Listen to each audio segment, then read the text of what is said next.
Bonjour, bienvenue dans la série sur les échecs. Nous attaquons maintenant les séries sur la stratégie. Et comme je l'avais dit, la stratégie concerne les plans d'ensemble, les objectifs dans les mouvements, dans la position, etc. Et ça combine un peu tout. Ça combine les ouvertures, ça combine les plans stratégiques dépendent des ouvertures choisies. Ça dépend des tactiques, la tactique étant les moyens mis en œuvre par la stratégie pour exécuter certaines parties de ses objectifs, et également des aspects concernant la finale. C'est donc beaucoup plus compliqué. Donc on va y aller pas à pas, et on va commencer d'abord par un petit aperçu historique. Alors, ce n'est pas un hasard si les débuts de l'évolution des échecs modernes se situent précisément vers les années 1500.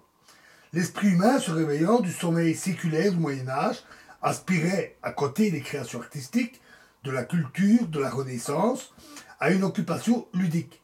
Elle devait non seulement être sérieuse et distrayante, mais également réclamer une totale concentration. C'est à elle que devaient se mesurer les facultés intellectuelles que dorénavant l'on recommençait à tenir en haute estime. Alors que pendant des siècles, seule la force brute avait été à l'honneur.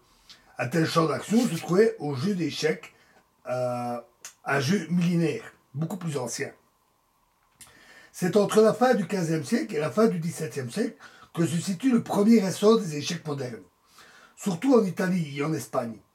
À la fin du XVe siècle, Lucena en Espagne et un peu plus tard le portugais Damiano en Italie publièrent des livres d'échecs qui contenaient déjà les nouvelles règles du jeu, celles-ci ayant évolué au cours du temps. Contrairement aux échecs médiévaux, ici on pratiqua déjà la nouvelle marche de la dame et du fou, qui peuvent se déplacer à grande distance, alors qu'avant ils ne se déplaçaient que d'une case à la fois. La dame, jusqu'alors la pièce la plus faible, devint la pièce la plus forte sur l'échiquier. Le rayon d'action du fou se trouva également considérablement élargi. Ces modifications eurent l'effet d'une injection vivifiante pour le jeu d'échecs. Le maître espagnol Ruy Lopez, qui se mesura aux principaux, qui est à l'origine de l'ouverture dite espagnole, qui se mesura aux principaux maîtres italiens, fut, après une première période de succès, repoussé à l'arrière-plan par la renommée sans cesse croissante des échecs italiens. En 1574, Leonardo di Calabria le battit dans un match. Cesare Polerio se mit à analyser systématiquement chaque début. Son œuvre fut poursuivie au XVIIe siècle, surtout par Salvio et Greco. Jusqu'au milieu du XVIIe siècle, les nouvelles règles du jeu se consolidèrent et finirent avec l'introduction du rock dans sa forme actuelle par prendre leur aspect définitif.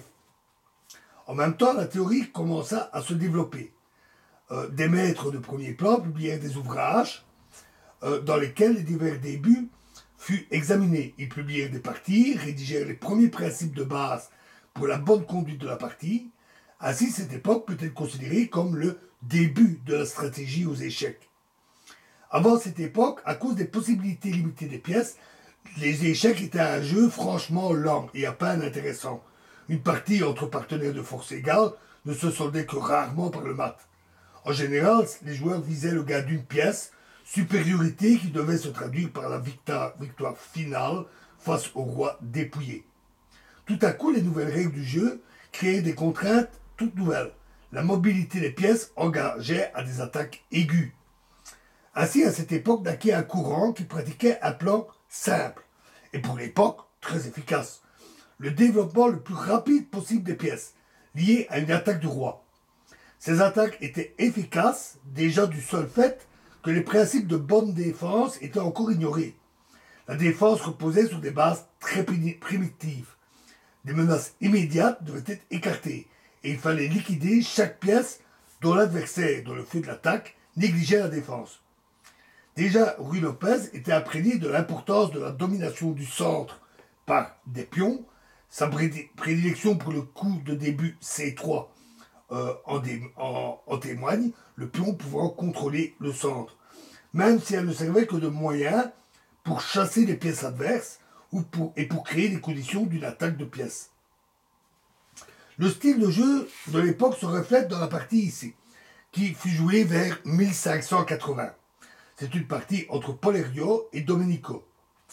Donc E4, E5, cavalier F3, cavalier C6, fou C4, une partie italienne qui a été énormément jouée par le passé, moins maintenant.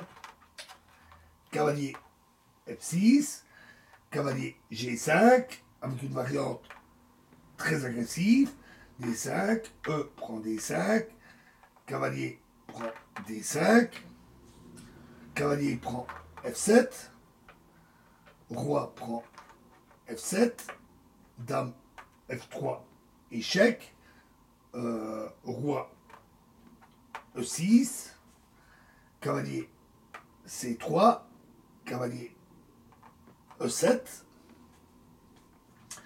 D4, C6, fou G5, H6,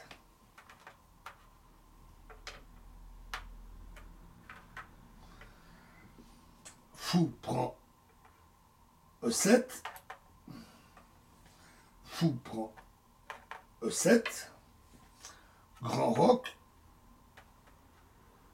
tour F8, dame E4, tour prend F2, qui est en fait un mauvais coup, D prend E5, fou G5, échec, roi B1, tour D2, H4, tour prend D1, échec, tour prend D1, fou prend H4, cavalier prend D5, C prend D5, tour prend D5, dame G5, donc on voit vraiment ces manœuvres d'attaque à outrance et d'échange des pièces qui attaquent hein, dans toute cette partie. Tour D6, échec, roi E7 et tour G6, la position des noirs est terminée et les noirs abandonnèrent. Les principes clés devinrent au XVIIIe siècle les piliers de l'école italienne. Leurs principaux propagateurs et théoriciens furent Del Rio, Logli, Ponziani. En France, toutefois, monta un important antagoniste de l'école italienne. C'est D'Anicam, dit Philidor. En 1749, il publia pour la première fois son ouvrage célèbre, Analyse du jeu des échecs. Philidor était en avance sur son temps, de plus de 100 ans. Il considérait notamment les pions comme les piliers du jeu d'échecs. Alors jusque-là, ils étaient considérés comme des pièces particulièrement mineures, trop faibles pour réellement agir et de peu d'importance. Il écrivit textuellement « Les pions sont l'âme des échecs, qui créent les conditions d'attaque et de défense, et de la bonne ou mauvaise position desquelles dépend le gain ou la perte de la partie. » Ce fut une thèse entièrement nouvelle. Alors, ni les contemporains de Philidor, ni ses successeurs immédiats ne la saisirent. Philidor enseigna qu'il fallait traiter les pions avec précaution. Il ne fallait pas les affaiblir par l'avance isolée d'un seul pion. Il est très préférable d'effectuer l'avance en rang serré. Il attacha une telle importance à l'avance victorieuse des pions qu'il y subordonna même le développement des pièces. Remettons les pièces au départ.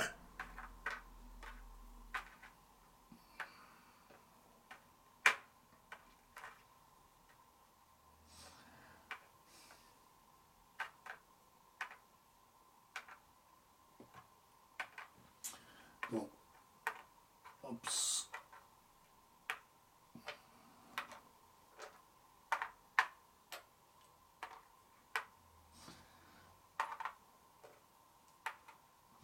Et ainsi, après E4 et 5, qui était l'ouverture presque toujours jouée à l'époque, il répudia même le cavalier F3, parce que ce coup empêche l'avance de F4. De même cavalier C3, parce qu'il interdit l'avance du pion en C3, qui devait servir à la préparation de D4. Dès lors, il eut une prédilection pour fou C4. Et pour les noirs, après cavalier F3, il préconisa D6, qu'on appelle l'ouverture Philidor. Après quoi, il tint F5 pour très avantageux. Il en ressort que Philidor appliqua ses principes de façon très unilatérale et sous-estima beaucoup les possibilités des pièces.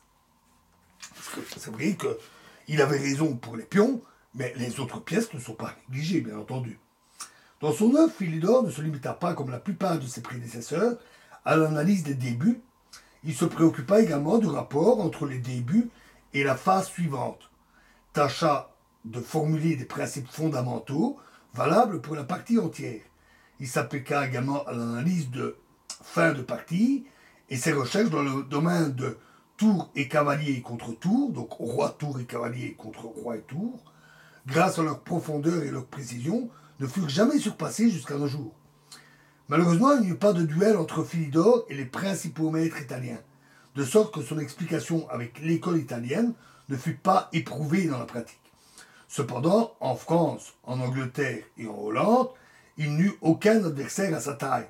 Par conséquent, il ne joua pratiquement que des parties en handicap, on supprime en général un ou deux pions, ou des simultanés. Il fut généralement considéré comme le meilleur joueur de son temps. Et dans la prochaine vidéo, nous verrons une partie de Philidor. Je vous remercie.